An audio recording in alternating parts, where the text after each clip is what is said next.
Vamos abrir a palavra em Colossenses capítulo 3. Colossenses capítulo 3. Qual é o posicionamento, quais são as atitudes de um povo liberto ou libertado pelo Senhor?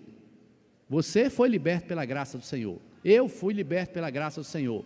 Nós somos o povo a quem Deus libertou. Lembra do cântico? Nós somos o povo a quem Deus libertou, verdadeiramente somos livres. Amém ou não? Deus nos libertou. Qual é o posicionamento, ou posicionamentos e atitudes que devem ter este povo liberto pelo Senhor?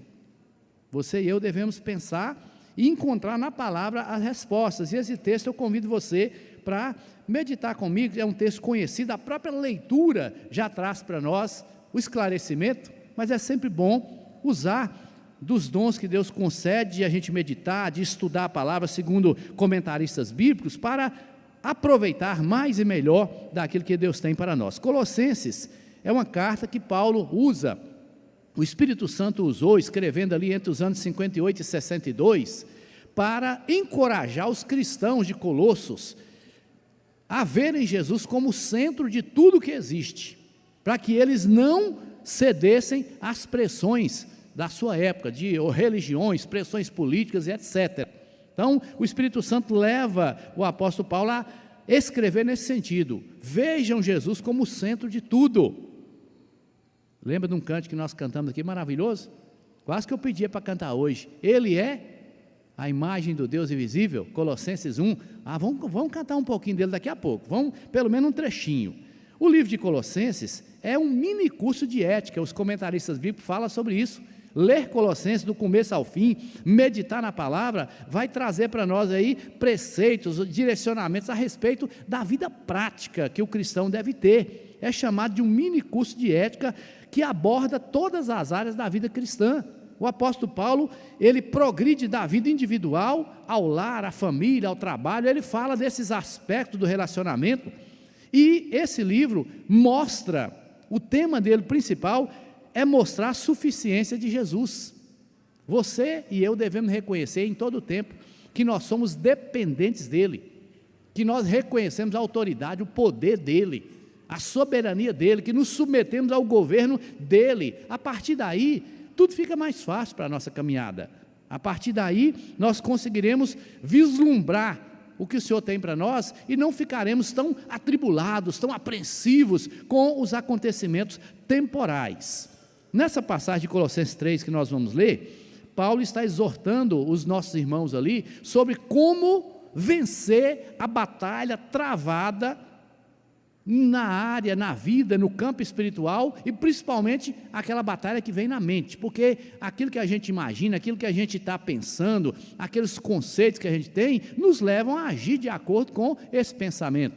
Então, o Espírito Santo trabalha para que os servos dele consigam entender maneiras de posicionar, de ter atitude em todas as áreas, como nós já falamos. E Paulo está aqui defendendo que nós devemos ocupar a mente com as coisas do Senhor, que devemos deixar para trás práticas pecaminosas, é o tema que nós estamos tratando, e desse modo revestir o comportamento de Jesus Cristo como um povo que é amado, escolhido, separado por Deus.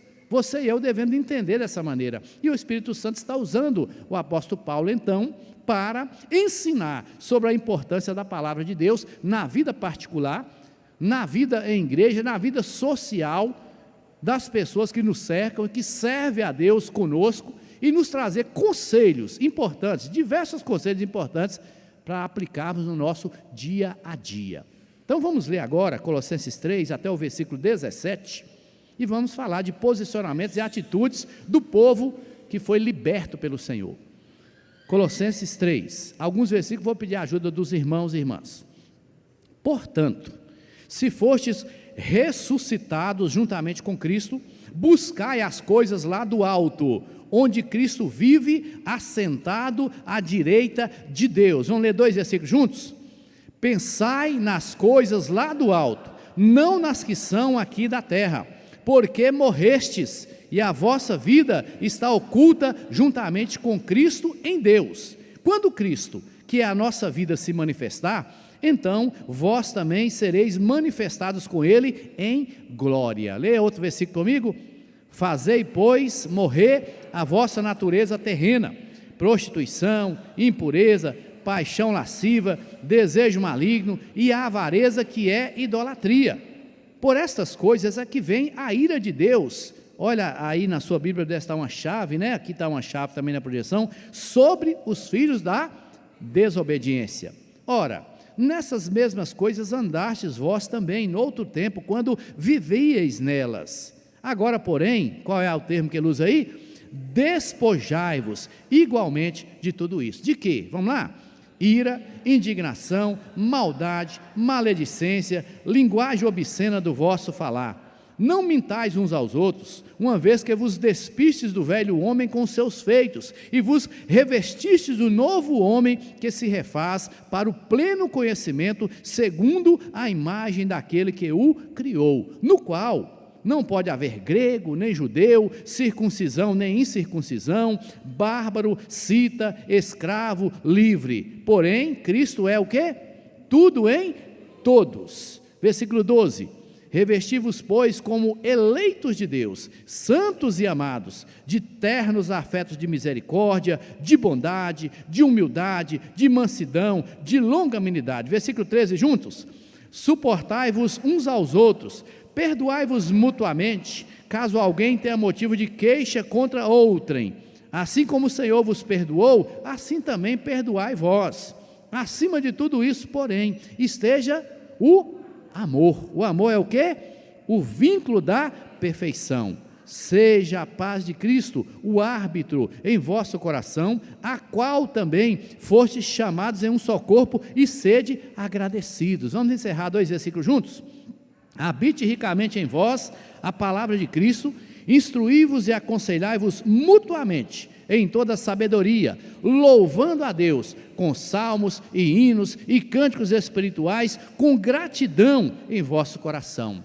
E tudo o que fizerdes, seja em palavra, seja em ação, fazei-o em nome do Senhor Jesus Cristo, dando por Ele graças a Deus. Você pode dizer amém?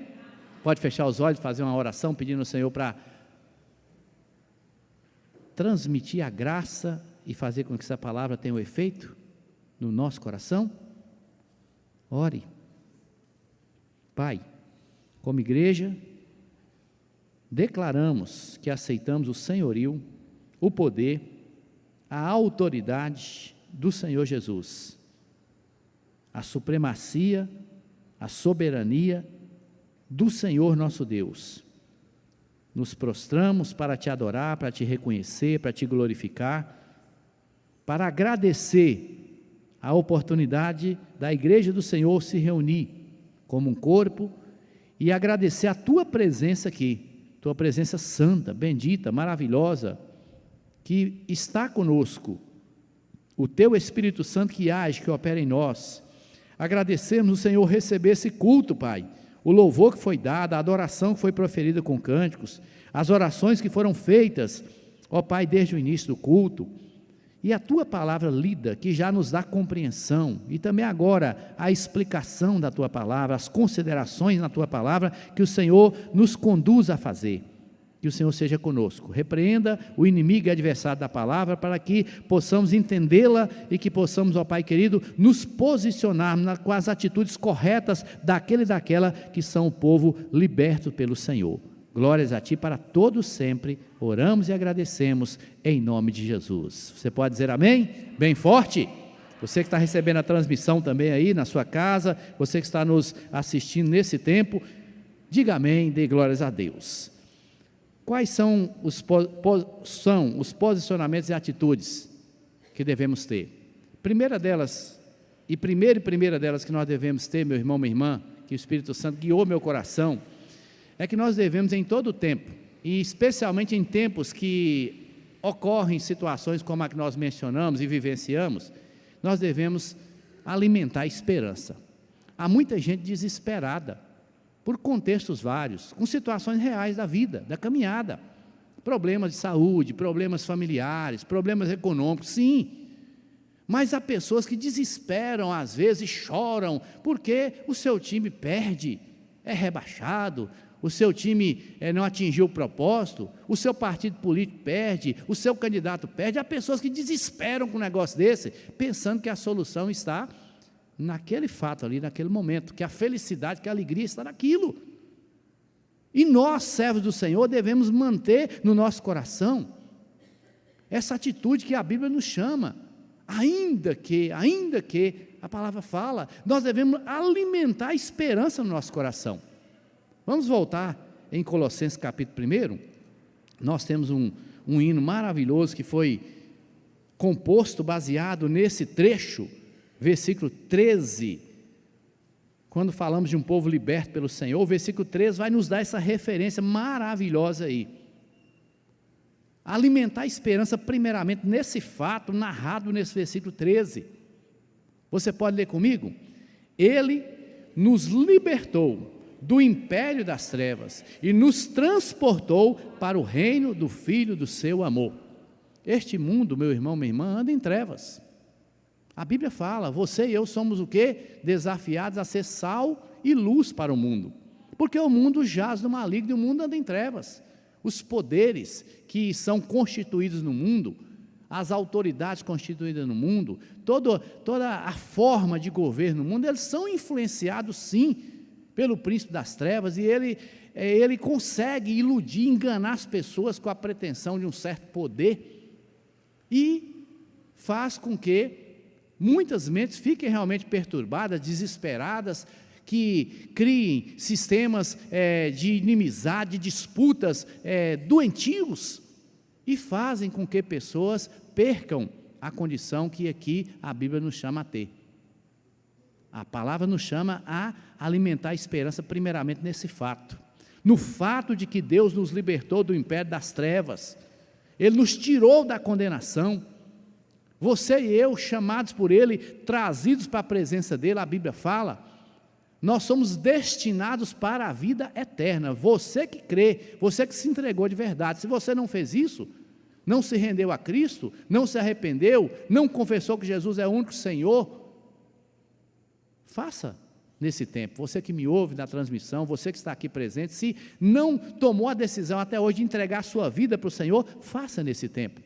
Ontem encontramos aqui um irmão do meu tempo de convertido, novo convertido, e ele a princípio não me conheceu, e Deus me deu a graça de eu lembrar dele, reconhecê-lo, e aí puxei um assunto com ele, mas quem é o irmão mesmo? Aí eu fui falar, ele, mas não é possível, o senhor mudou demais. Aí eu falei, por que mudou? Ele só está com a barba branca, não sei o que. Eu falei, isso, né? É isso, né? Eu não estou tirando a barba branca para não ficar muito novinho, né? Ter um respeito maior. Brinquei com ele, e esse irmão, a gente lembrava do tempo, do início da caminhada, e ele fala, olha, meu irmão Roberto, a gente lá pergunta, cadê o irmão? Minha esposa de vez em quando pergunta, cadê aquele irmão? Não, ele estava pastoreando lá em Espinosa. Falei, já tem tempo demais isso, né? E ele ficou alegre, eu alegre, nós saudamos assim com aquela alegria, mandamos a paz do Senhor para os que ele referiu, e lembrando que um dia, pela graça do Senhor, a primeira vez na minha vida que eu entrei na igreja de crente, igreja evangélica, primeira vez na minha vida, para assistir um culto, eu já falei, repito, nunca entrei para velório, para casamento, para lá, nunca tinha entrado. Primeira vez que eu entrei para assistir o culto, era para assistir, né, como convidado, depois de muitas barreiras vencidas, e naquela noite eu ouvi a palavra e alguém fez um apelo, quem quer entregar a vida para o Senhor Jesus?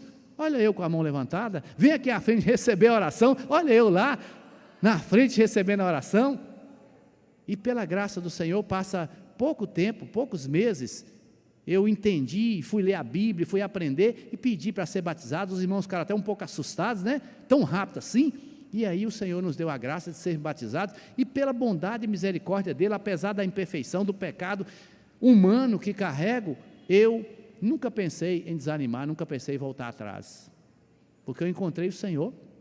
Nunca quis voltar para o mundo, porque do mundo eu vim, não presta não, né? Sobra angústia, tristeza, tribulação para nós, e eu me lembro claramente de encontrar nessa palavra que nós lemos aqui, uma grande alegria, um grande regozijo. Ele me libertou do império das trevas. O que me fez converter foi cair no meu pensamento a certeza de que se eu permanecesse naquele comportamento, naquelas atitudes, naqueles posicionamentos de vida que eu tinha, eu ia para o inferno. Eu nunca tinha feito coisas tão graves assim. Minha vida não foi tão escandalosa assim. Mas eu entendi que eu era um pecador, seria condenado para o inferno. E o Senhor me libertou do império das trevas, da condenação, me transportou para o reino de Jesus, o Filho do seu amor. E nisso eu me alegro e regozijo. Aqui também mostra para nós, nos versículos seguintes, quem é Jesus, esse que tem um reino para mim e para você. Quer ver o cântico aí? Irmão Valdir, está aí no ponto? Vamos ouvir um trechinho do cântico que é reflexo dos versículos. Vamos tentar ouvir um pouquinho. Feche os seus olhos, medite. Ele vai projetar a letra também do cântico. Ele é. Eu brinco que a equipe nossa aqui canta ao vivo mais bonito do que no CD, né? Ó, glória, né? Mas nós vamos ouvir um pouquinho no CD, só um pouquinho. Solta bem alto.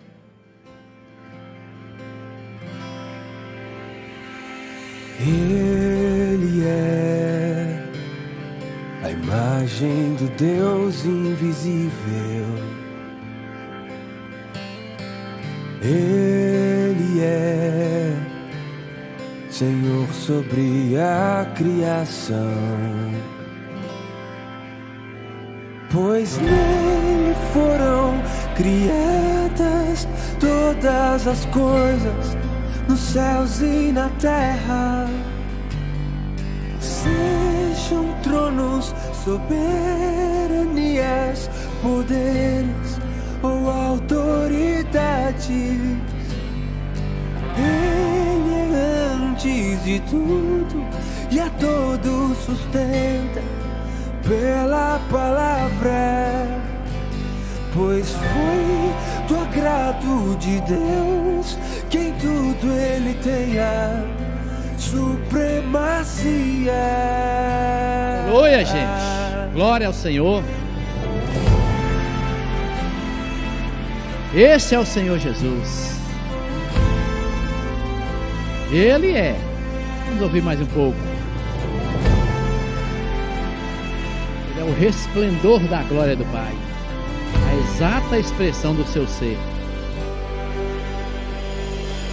Ele é o resplendor da glória do Pai.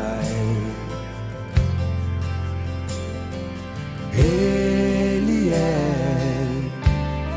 a exata expressão do seu ser,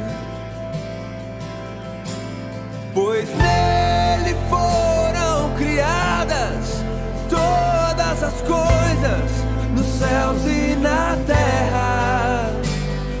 Sejam tronos, soberanias, poderes ou autoridades,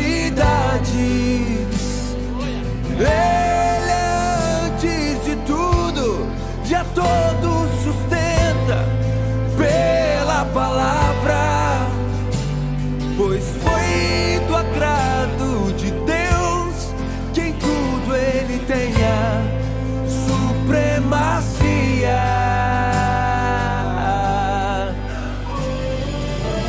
Aleluias.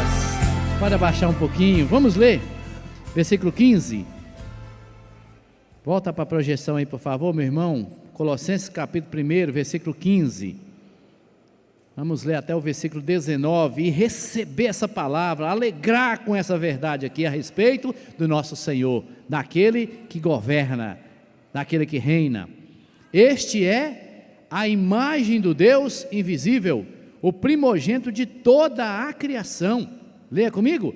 Pois nele foram criadas todas as coisas nos céus e sobre a terra, as visíveis e as invisíveis, sejam tronos, sejam soberanias, quer principados, quer potestades, tudo foi criado por meio dele e para ele. Ele é antes de todas as coisas, nele tudo subsiste.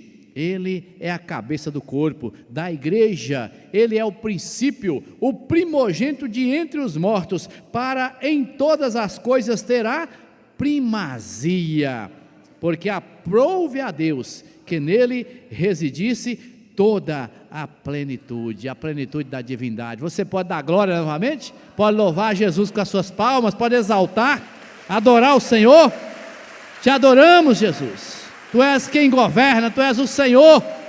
Tu tens toda a autoridade nos céus e na terra. Aleluia, meu irmão, minha irmã. Jesus aqui, ele é apresentado como aquele que governa. Lembra disso? Quem governa é o Senhor. Ele é quem governa, meu irmão, minha irmã. Ele pode usar quem Ele quiser, como Ele quiser, para realizar a obra que lhe apraz. Inclusive, devemos lembrar também, inclusive para correção da impiedade. Ele não fez isso na história? Lembra de Abacuque? Tão atribulado, porque ele clama a Deus, porque o povo estava vivendo em pecado, e Deus revela que iria mandar os assírios para invadir a nação e punir o povo, e Abacuque fica preocupado, e ele se coloca na torre e vai orar, e Deus fala: olha, Abacuque, vai acontecer certamente, mas o meu justo viverá pela fé. Você e eu, meu irmão, temos que alimentar esperança nessas verdades. Devemos ficar atribulados aí, assustados, apreensivos com o que vai acontecer, porque o Senhor está no controle de todas as coisas. Ele continua governando, meu irmão, minha irmã. A palavra é clara. E olha que coisas maravilhosas que alimentam a minha esperança, que me deram esperança, na verdade, e continuam alimentando minha esperança.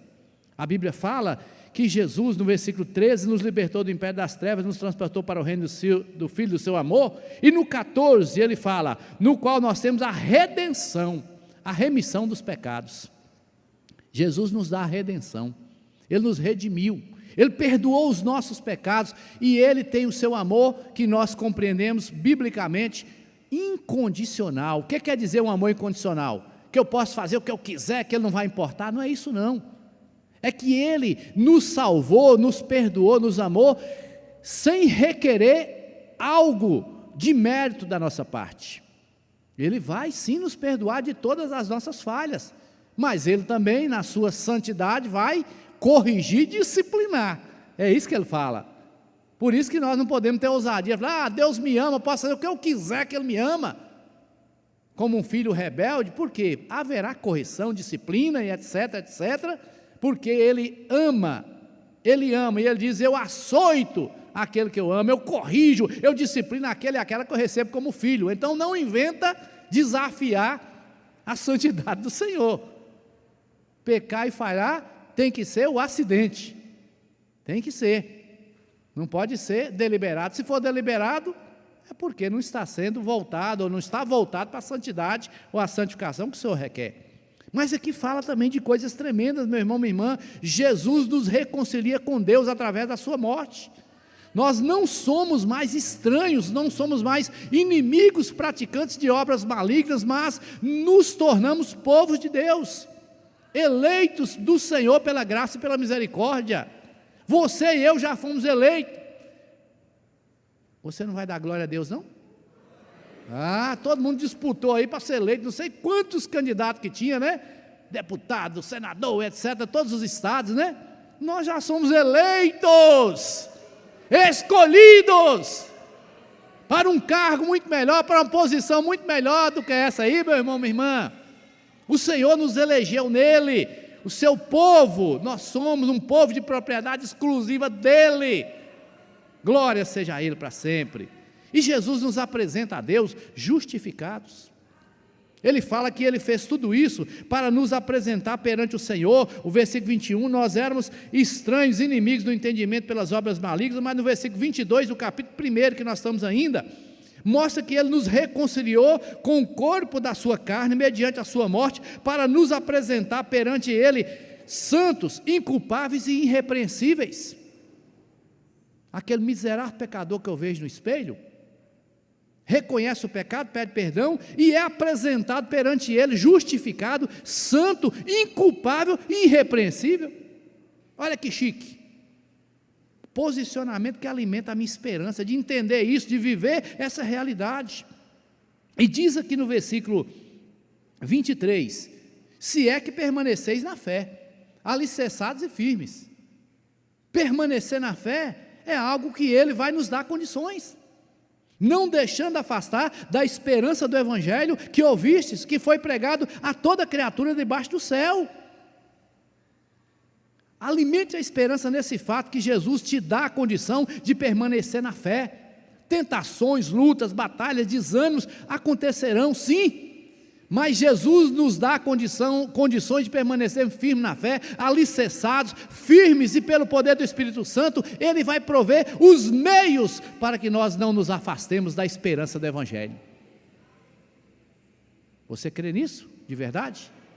Perseverança que Ele vai nos dar até o fim. O último suspiro que nós demos aqui na terra, o Senhor, o Espírito Santo estará conosco, vai nos aperfeiçoando, nos moldando, nos corrigindo, para que naquele dia nós estejamos com Ele, sejamos recebidos e ouçamos a frase maravilhosa: vinde bendito do meu Pai, entrai na posse do reino que vos está preparado desde a fundação do mundo. Amém ou não? Amém. Glória a Deus. Alimentar a esperança também, meu irmão, minha irmã, um posicionamento e atitude de povo liberto, é de alimentar a esperança. Volta lá comigo ao capítulo 3, no fato de que ainda que vivendo nessa terra, nós lemos lá, se foste ressuscitar juntamente com Cristo, buscai as coisas lá do alto, onde Cristo vive, assentado à direita de Deus, pensai nas coisas lá do alto, não nas daqui da terra, porque morreste, a vossa vida está oculta juntamente com Cristo. Então, nós devemos alimentar esperança nesse fato de que ainda que vivendo nessa terra e em meio à realidade temporal que nos cerca, em meio às incertezas, comoções e estimulados a estados de desesperança pelos acontecimentos, nós podemos ter certeza e nos alegrar na esperança dessa realidade celestial. Você está sentado aqui no banco da igreja nessa noite, você está sentado na sua casa ou no seu carro ouvindo essa pregação. Porém, meu irmão, minha irmã, na verdade, espiritualmente falando, a nossa posição já é de assentado na região celestial com Cristo. Quem crê pode ter essa certeza, essa condição foi prometida como certa e definitiva. Aquele que fez a promessa é fiel, ele cumpre a sua palavra. Alegre-se nisso. Quando nós nos entregamos a Cristo verdadeiramente, com arrependimento, com confissão de pecado, com fé confiante no perdão, ocorre esse morrer para nós mesmos e o nascimento da nova criatura apta a viver para Deus. É Ele que opera, é o Espírito Santo que faz.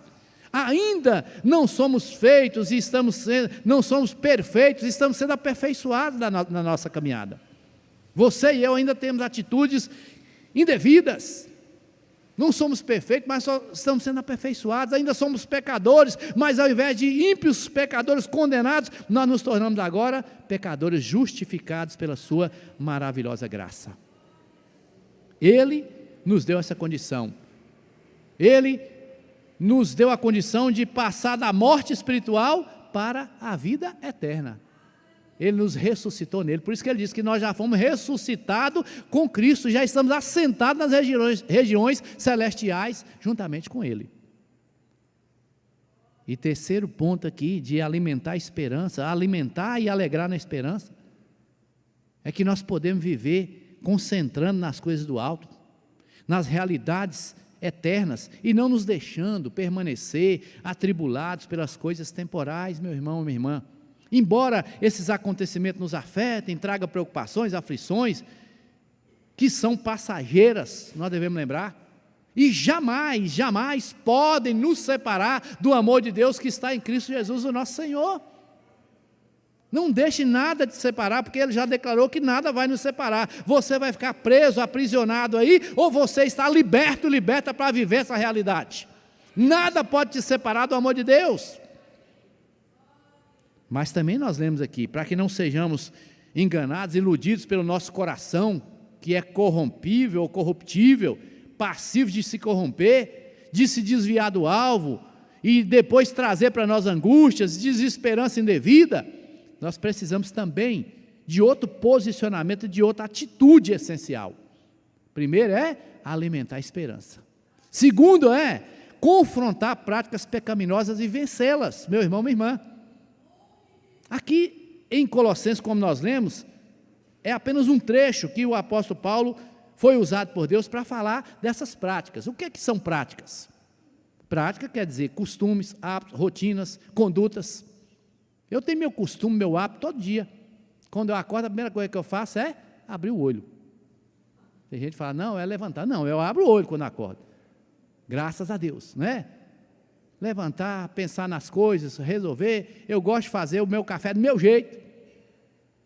Eu gosto de fazer do meu jeito. Eu tomo café em todo lugar que me oferecer, sem açúcar, por favor. Não estou tomando com açúcar, tomo purinho, sem nada, nem adoçante não precisa. E eu gosto de fazer o meu café do meu jeito. É mania, é hábito. Não é coisa de gente velha, de idoso não, que eu ainda não estou. É mania, eu gosto daquele jeito, tem que ser daquele jeitinho ali que eu gosto de passar, coar, de pegar e tomar na hora. Fazer o quê, né? Falta queimar a boca, mas tem que ser daquele jeito, fervendo. Deus é bom.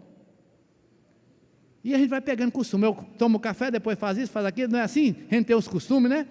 Eu brincava com a Silvana que eu vinha para a oração e eu acordava só depois que começava a oração, né? Ela, você está doido? Eu falei, eu só acordo quando chega lá que começa a oração. Não é? As vigílias da madrugada, a gente levanta e vem assim, graças a Deus que não tem trânsito, a gente vem para acordar só depois que começa ali, né? Fica lutando para não acordar ainda, lutando para não acordar, depois a gente acorda, e aí não dorme mais. É desse jeito, meu irmão, minha irmã. Temos os hábitos e costume, hora de dormir basicamente, não adianta. O corpo vai acostumando. E eu sou daqueles que eu não gosto de acostumar com moleza, não, por quê? Porque se a gente acostumar, o pastor Marco falou certa vez aqui do sofá, né? Cuidado com o sofá vai prendendo, vai grudando a gente, parece que vai criando um imã, né? E um irmão falou, eu acho que eu meditei aqui, falei uma vez isso aqui, o irmão, não foi no grupo comunhão, o irmão falou que uma certa época ele comprou uma cama muito boa, muito tranquila, muito fofinha, e comprou um mosquiteiro automático, e o ar-condicionado no quarto. Naquele tempo tinha mais muriçoca. Aí ele falou assim, mas está tão bom, né? Liga o ar, pula no colchão, o mosquiteiro automático, faz assim, o mosquiteiro cai, ele só colocar as bordas, né?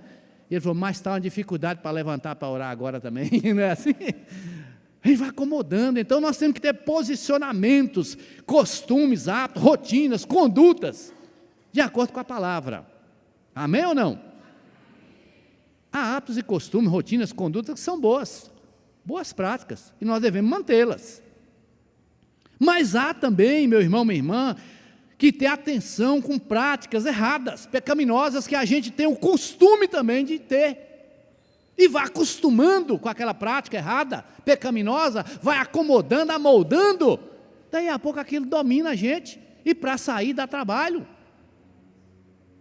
Precisamos mudar, ter um posicionamento, uma atitude de um povo liberto verdadeiramente pelo Senhor, e confrontar essas práticas que são pecaminosas na nossa vida, e é cada um que dá conta a Deus. O Espírito Santo me incomoda no que eu faço de errado, incomoda você no que você faz de errado, e pronto.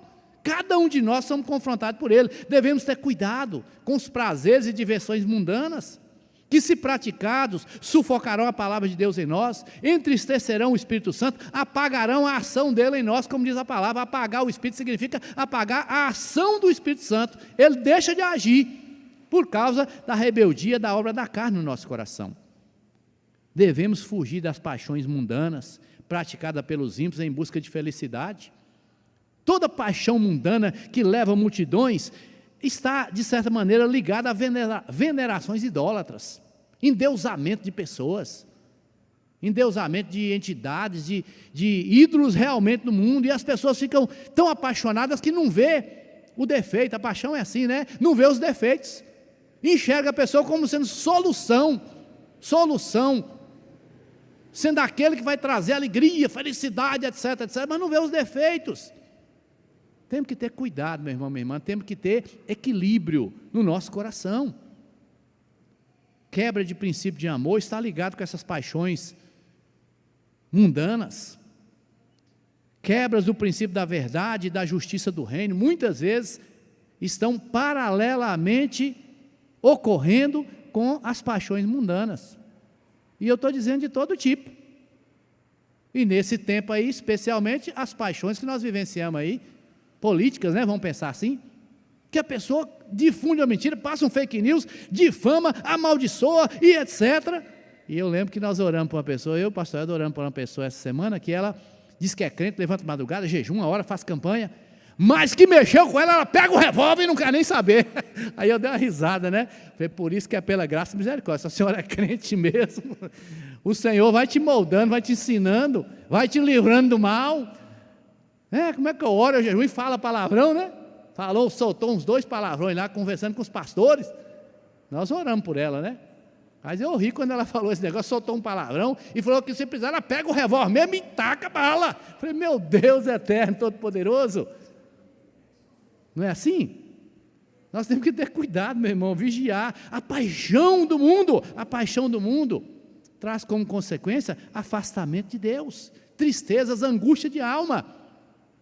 E graças à bondade do Senhor, às vezes Deus usa isso para poder trazer de volta, né? Converter, corrigir, disciplinar, trazer de volta. Glória a Deus, Ele é bom, mas consequências não são boas, né?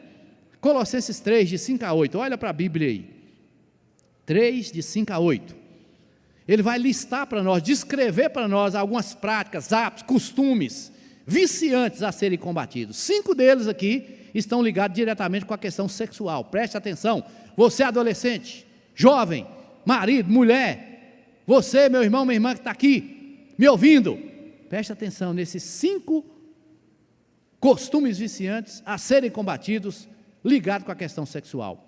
Ele fala aqui, fazer morrer, pois, a nossa natureza terrena. Quais são aí as práticas? Prostituição, impureza, paixão lasciva, desejo maligno. Já falei 4, vamos lá na frente, tem o outro, linguagem obscena do vosso falar. Pelo menos esses 5 aqui, basicamente, estão ligados com essa questão. Prostituição, impureza, paixão lasciva, desejo maligno, linguagem obscena do falar. O que significa? Práticas sexuais impuras, adultérios de fato, desejos adúlteros. Jesus falou, se olhar com intenção impura, se desejar, já está cometendo pecado. Prostituição, pensamentos impuros, devaneios, atos libidinosos, desejos, aspirações e atos contrários, presta bem atenção, desejos, aspirações e atos contrários à natureza estabelecida por Deus, que é a relação sexual entre um homem e sua mulher dentro da aliança de um casamento. Tudo fora disso, está quebrando esse princípio aqui. Compreendeu bem? Precisa repetir? Desejos, aspirações e atos contrários à natureza estabelecida por Deus, que é a relação sexual entre um homem e sua mulher, dentro da aliança de um casamento bíblico. E também o quê? A linguagem obscena, maliciosa, indecente, imoral, palavras vergonhosas, chamadas de palavrões, e torpes, palavras torpes. Posicionamento que um cristão deve ter, atitude que um cristão liberto deve ter, de confrontar toda inclinação para essa área, porque a própria inclinação já é pecado, não é tão grave consequência quando cometeu o pecado, mas já é pecado. Jesus falou, cuidado adolescente, jovem, moço e moça, já fui jovem, já fui adolescente, jovem, eu sei do que eu estou falando, cuidado marido, cuidado esposa, vigiemos meu irmão, minha irmã, porque a nossa carne, ela é inclinada a isso sim. Mas ele fala de outros costumes e práticas aqui, avareza, que é idolatria, ou seja, apego às coisas materiais, fazendo da busca pelas riquezas, pela fama, pelos ganhos terrenos, o propósito de vida, e deixando com que esses ocupem o lugar de Deus. Muitas pessoas vivenciam isso, vão se apegando tanto ao materialismo, que aquilo vira um Deus para ele. Dinheiro, recurso, fama, poder, vira um Deus. E devido a essa avareza e essa cobiça material, é que proliferam as loterias, as apostas, as jogatinas, as rifas, os cassinos, e também a corrupção desenfreada, que tira recursos que seriam utilizados para um bem social, mas a avareza, o apego ao dinheiro, faz as pessoas que têm condições ali de acesso a isso, desviar recursos para o bolso de poucos. É uma realidade. Poucos privilegiados num sistema que se autoalimenta dessa corrupção. Você e eu sabendo do que acontece no nosso país, das notícias ao longo da história, todos os meus anos que eu leio, que eu acompanho, fala dessa corrupção, desvio de dinheiro, desvio de verba, dinheiro apreendido, tantos milhões, tanto isso, aquilo outro, Deus me livre e guarde, não é? Mas é realidade, vem da avareza, da cobiça. Mas também está ligado aqui, e ele fala de outros costumes e práticas que nós devemos ter, que é confrontar e evitar o que ele está dizendo aqui. Ele fala da ira, que é aquela disposição amarga, iracunda. Tem gente que é irado, é uma disposição de coração armada, iracunda. A Bíblia fala, isso é pecado. Indignação vem de quê? Dessas explosões de ira, de cólera. Sim, Nós já estudamos certa vez sobre a síndrome do pavio curto. Você sabe o que é, né? Na psicologia, os psicólogos aqui sabem, né? Síndrome do pavio curto. Pessoa que explode rápido, que está estressada, põe culpa no estresse. O pavio curto é o quê? Pode até ser algo que já está patológico, uma doença que já está, mas é também a questão de comportamento que pode ser freado, dominado pelo poder do Espírito Santo. E estudando certa vez sobre isso, tanto faz ter pavio curto quanto ter uma longanimidade maior, se explodir, dá problema do mesmo jeito. Dá problema do mesmo jeito. Então, quem é pavio curto tem que vigiar mais. Quem fala assim, eu sou muito paciente, mas quando eu perco a paciência também, do mesmo jeito, dá problema.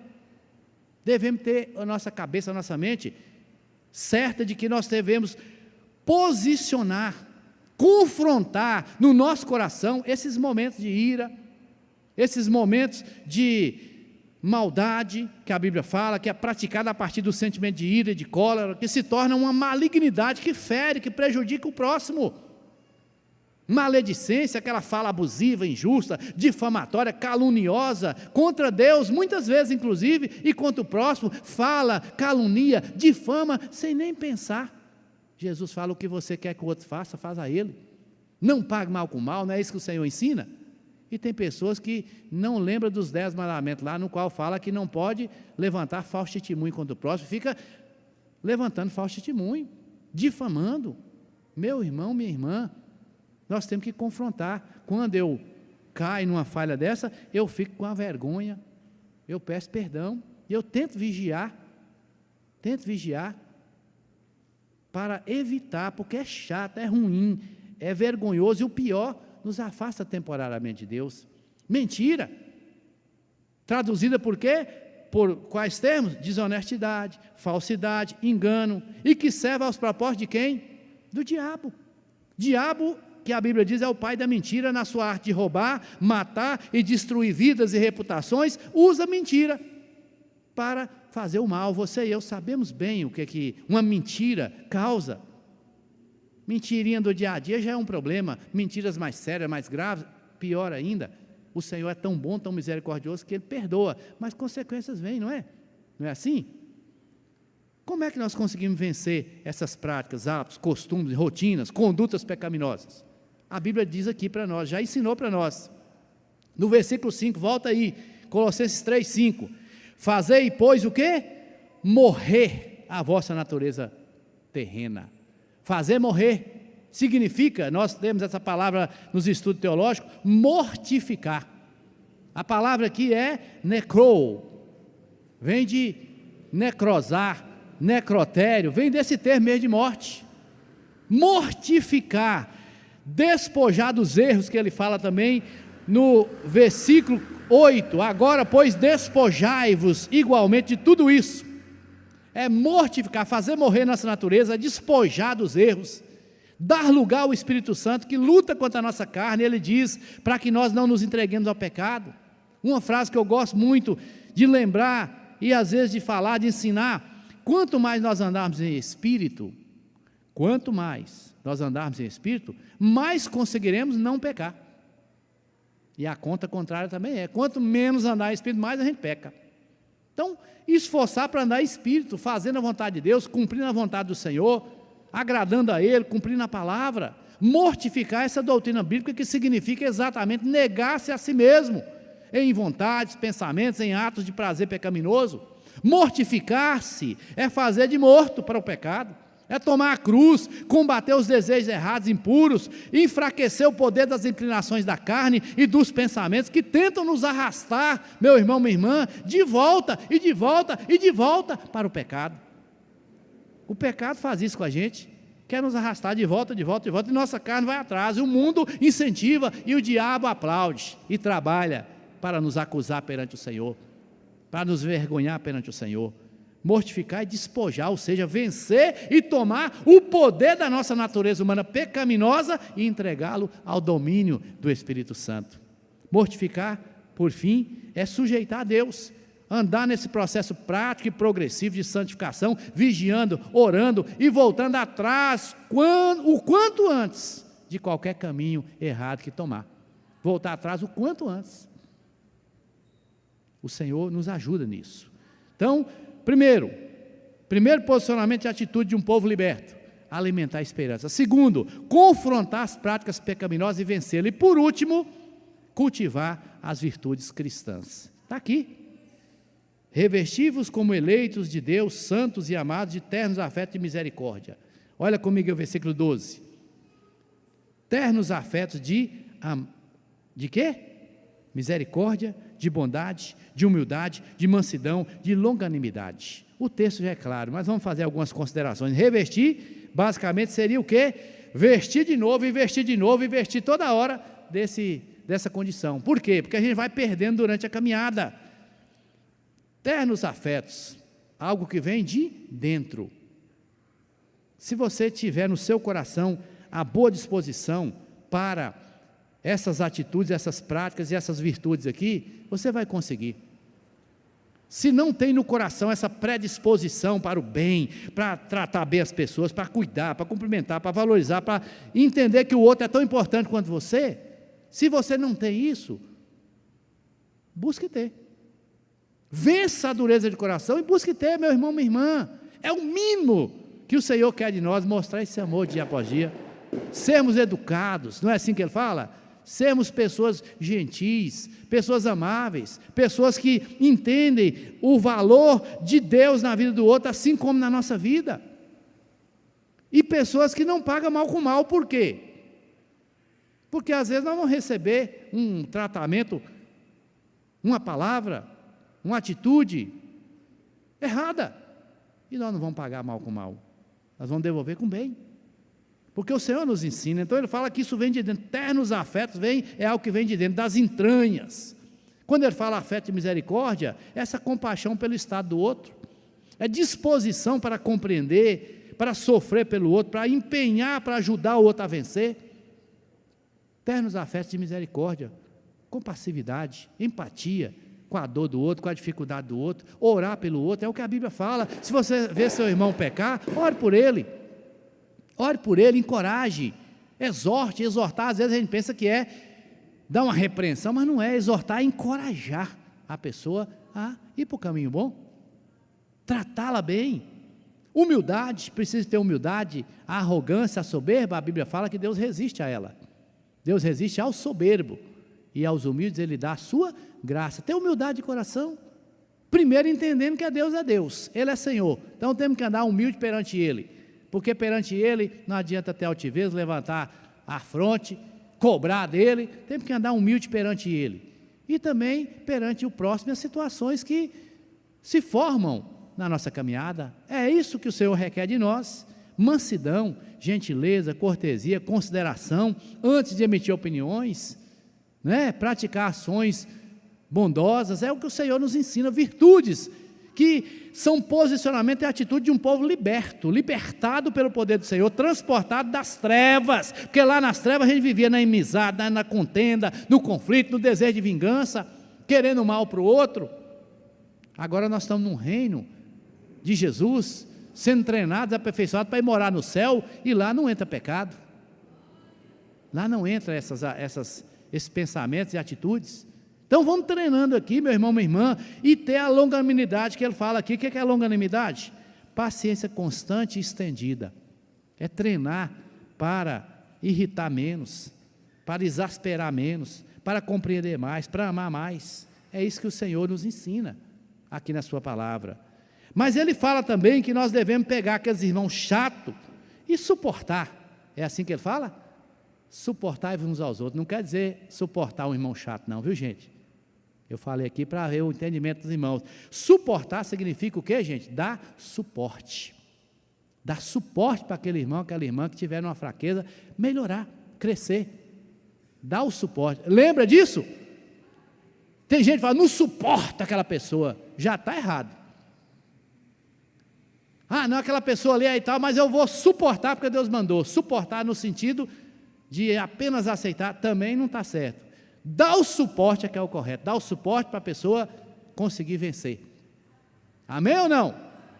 Suportar não é apenas tolerar, é dar suporte, é ser apoio para que o outro consiga transformar os seus maus hábitos e cresça na prática da santidade. Vai melhorando, cada um de nós vamos melhorando, aperfeiçoando, o nosso irmão também vai, em nome de Jesus, amém ou não? O marido vai melhorar, a esposa vai melhorar também, marido, seus pais vão melhorar, filhos e filhas, os filhos vão melhorar, papai e mamãe, vão melhorar, os filhos vão daqui uns dias para o retiro lá de adolescente e jovem, vai ter ou não vai? Já está fazendo inscrição hoje? Retiro, ó, lá atrás já vai ter a mesinha no final, e vai ter gente lá para fazer inscrição. Pastor, não tem dinheiro, não tem agora, mas Deus vai mandar, você vai fazer. Faz logo a inscrição, e fala o dia que vai pagar, se tiver logo, dá o dinheiro logo, manda o Pix, porque a igreja deu a cobertura para alugar o local lá, dá a primeira parcela, e nós vamos fazer inscrições, e depois tem que comprar comida, sustância, é ou não é? Vai ser que dia, Fred? Lembra aí? 25, 26, 27, é sexta-noite, sábado o dia todo, e domingo até meio-dia, e nós estamos bolando um negócio para a igreja toda não, mas quem quiser ir, quem der o nome também depois, né, para o domingo meio-dia. Domingo meio-dia geralmente tem o quê, gente? Ó, o que tem domingo meio-dia geralmente? Almoço? Eita glória, se Deus quiser, vamos lá. Olha, nós estávamos conversando, falou, vai ter que ficar um de plantão. Eu falei, posso até ficar de plantão aqui no dia, mas que eu vou lá na hora do almoço, eu vou. Amém? Não? Eu brinquei com o pastor de novo. Pode deixar eu de plantão, mas que eu vou na hora do almoço, eu vou. Sai daqui correndo para ir. Comunhão. Mamãe, papai, mande seu filho e sua filha, porque eles vão voltar melhores. Vai voltar até ajudando mais em casa, vai ou não vai? Obedecendo mais, orando mais. Temos que aproveitar essas oportunidades, gente. Aproveitar a oportunidade, lembrar que as pessoas vão transformando seus hábitos e crescendo na prática da santidade, será uma bênção. E no meio disso tudo, o que é que ele fala aqui? Perdoar, assim como o Senhor vos perdoou, assim também perdoai-vos. Ainda que não mudou, não melhorou do jeito que a gente pensa, vamos perdoar. Perdoar na Bíblia não é opção não, gente, é obrigação, é condição. É posicionamento e atitude de um povo liberto que sabe que se não perdoar, não é perdoado, foi o que o Senhor falou. Vai correr o risco? Não vai perdoar não? Vai ficar com mágoa, ressentimento, com coração duro, sentimento de vingança, querer o mal para o outro, vai correr esse risco de chegar lá e Jesus falar, apartai de mim que eu nem te conheço. Mas por quê? Ué, eu falei que se você não perdoasse, você não ia ser perdoado. Você perdoou fulano, ciclano, beltrano? Perdoou não? Ih, é mesmo? Perdoa não? Perdeu. Tem esse ditado? Perdeu. Pensa bem, meu irmão, coisa que a Bíblia fala de maneira clara, não precisa nem da gente ouvir aqui desse jeito, mas o Espírito Santo leva a gente a falar, para entender que nosso exemplo é Jesus. Jesus perdoou, na cruz morrendo, sofrendo, ele fala, Pai, perdoa-lhes, eles não sabem o que fazem. Ele morreu para nos perdoar, para nos dar esse perdão completo. Outra coisa aqui, acima de tudo, porém, esteja o amor é chamado de quê? Vínculo da perfeição. O maior sentimento, posicionamento e atitude que nós devemos ter, que faz esse ligamento com a perfeição cristã, são os atos de amor, que coroam as práticas virtuosas. O amor, a Bíblia diz, é tão poderoso que ele cumpre os requisitos da lei de Deus. Tudo se resume em amarás o Senhor teu Deus de todo o coração, entendimento, alma e força, e amarás o teu próximo como a ti mesmo. Não há mandamento maior que esse, porque tudo se resume nesses mandamentos. O amor faz pelo próximo o que é natural fazer por nós mesmos. O amor é a prova de espiritualidade do novo nascimento. Quem não ama não nasceu de novo. Se alguém está enganado achando que nasceu de novo, que é crente que vai para o céu, mas não tem amor, converte logo, converte hoje. Não espera Jesus te levar para o céu. Não espera te levar para depois você não entrar no céu, não. Em nome de Jesus. O amor é aquele solo fértil para as outras virtudes. É o que a Bíblia fala. Ele é o vínculo da perfeição. Tudo está vinculado a Ele. Compreendeu bem? Tudo está vinculado ao amor. As demais coisas passam pelo amor. E também tem dois pontos aqui que nós vamos falar para encerrar.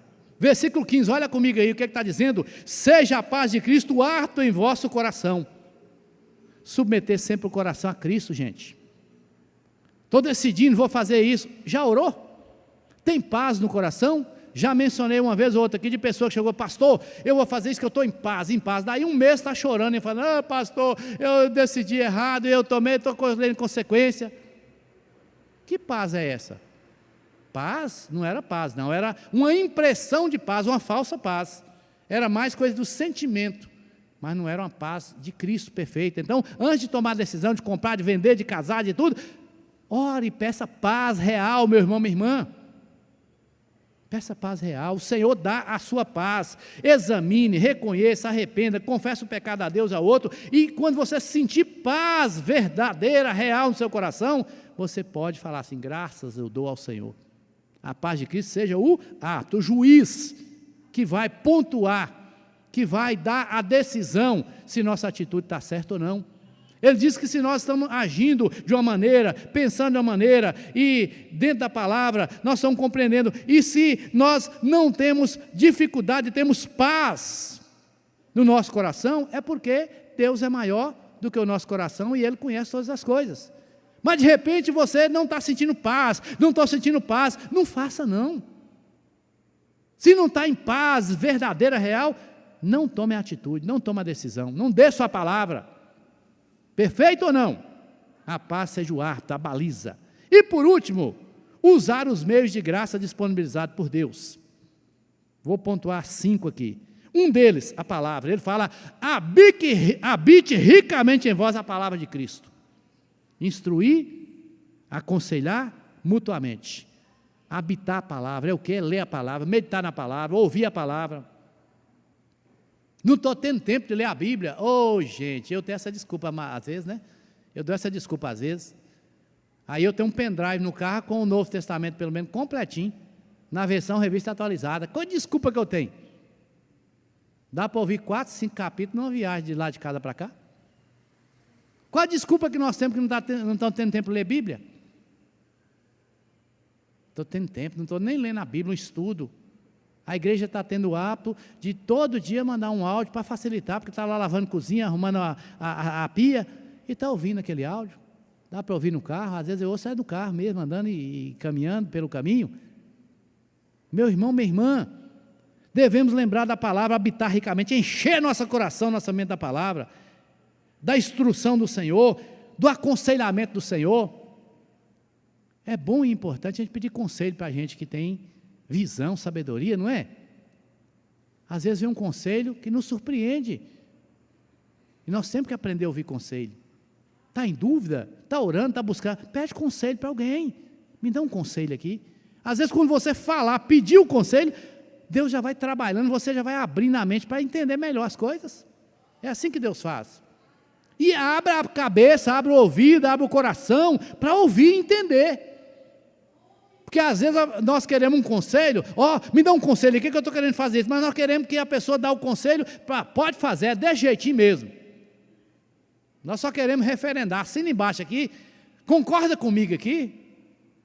E muitas vezes Deus usa a pessoa para poder dizer para nós, olha, não é, pensa nisso, pensa naquilo, porque não está muito bom não. Do jeito que você está pensando em fazer, não está. Nós temos que aprender a ter humildade no coração para isso. Outra coisa que a Bíblia fala aqui, nós devemos ter a nossa vida envolvida com um culto constante. Nós devemos aqui, como ele fala aqui, instruindo, aconselhando mutuamente em toda a sabedoria, louvando a Deus com salmos e hinos e cantos espirituais, com gratidão no nosso coração. Culto constante, salmos, hinos, cantos espirituais. Devemos também agir em nome do Senhor e dar graças. Encerrando aqui. O que é agir em nome do Senhor? Tudo o que fizer, seja em palavra, seja em ação, fazei-o em nome do Senhor Jesus. Aí, certa vez, nós estávamos numa palestra, e a pessoa pregando para adolescente e jovem, vou falar para vocês aqui o que ela falou. Ela falou o seguinte, quando você for pensar em fazer uma besteira, você ora e fala, Jesus, eu vou fazer isso em seu nome, viu? Para mim também que se viu, lógico, foi só para adolescente e jovem, não, né? Está querendo fazer uma besteira, está querendo fazer igual a dona que nós falamos, nós oramos? Eu pego o revólver e meto bala. Jesus, vou pegar o revólver e meter bala em teu nome, viu, Senhor? Em teu nome. Será que faz? Em seu lugar, o que faria Jesus? Aprenda a orar. O que você está fazendo, você pode dizer que está em nome de Jesus, porque muitas vezes a gente fala o nome de Jesus indevidamente, e alguém fala assim, está até tomando o nome do Senhor em vão. Eu faço em nome de Jesus. Nem pensou, já deu a promessa em nome de Jesus. E depois não vai conseguir fazer. Para e pensa, meu irmão, minha irmã. Fazer em nome de Jesus é fazer tudo na humildade, na submissão a Ele. Tudo de acordo com a vontade dEle. Isso que significa basicamente fazer em nome de Jesus. Os nossos atos têm que ser de acordo com Ele, com a palavra dEle. E em tudo. Mas em tudo não, né, pastor? Em tudo não, né, Espírito Santo que mandou. Ele mandou. Mas em tudo o quê? Dai graças, dando por ele graças a Deus. Em tudo dai graças. Eu não vou dar graça não, porque o meu time perdeu, porque o meu candidato perdeu. Eu vou querer o mal. É o que a Bíblia manda.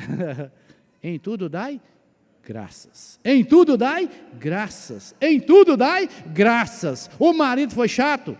Dá graças a Deus pelo marido. Ora por ele. Agradece a Deus pelo marido. A esposa também ora por ela. O filho, a filha, o irmão, o pastor. Dá graça por ter um pastor na igreja. Tem muitas igrejas que não tem nem pastor, que nós temos 4. Cada um de um jeito. Dá graças, meu irmão, minha irmã. A gente dá graças por cada um dos irmãos e irmãs que fazem parte desse corpo. Presbíteros, diáconos. Todos nós somos lembrados, estimulados a orar, a dar graças a Deus, pela igreja, meu irmão, minha irmã, corpo de Cristo, povo de propriedade exclusiva dEle, povo zeloso de boas obras. Abra a sua boca para agradecer, para abençoar, para querer o bem, para falar coisa boa, porque aí Deus vai te ensinando e pelo menos você vai viver tranquilo, com a esperança, com a alegria no seu coração, com menos pecado e com mais virtude. É isso que você quer? Vamos ficar em pé, vamos orar então? Em nome de Jesus, vamos orar. Depois o irmão Valdir vai colocar aquele hino, aquele canto que nós cantamos aqui pelo CD mesmo. E nós vamos cantar um trechinho para receber a bênção. Pode deixar preparado, por favor, a letra e a música aí, meu irmão. Põe a mão no seu coração e fala: Deus, eu quero, Senhor, ter a minha esperança alimentada. Pensa em você assentado na região celestial com Jesus. Pensa nas coisas boas lá do alto. Fica preso às coisas aqui da terra, não, com essa tribulação, essas lutas, essas doenças, esses problemas. Não. Tira a mente disso, põe a cabeça lá para cima, lá para o alto, altaneiramente. Pensa coisa boa para você, sua família, seu trabalho, seu negócio, sua empresa. Pensa coisa boa para a sua vizinhança. Pensa coisa boa até para os políticos que nós vamos ver ocupando as posições de autoridade, os que estão, os que ocuparão. Pensa coisa boa.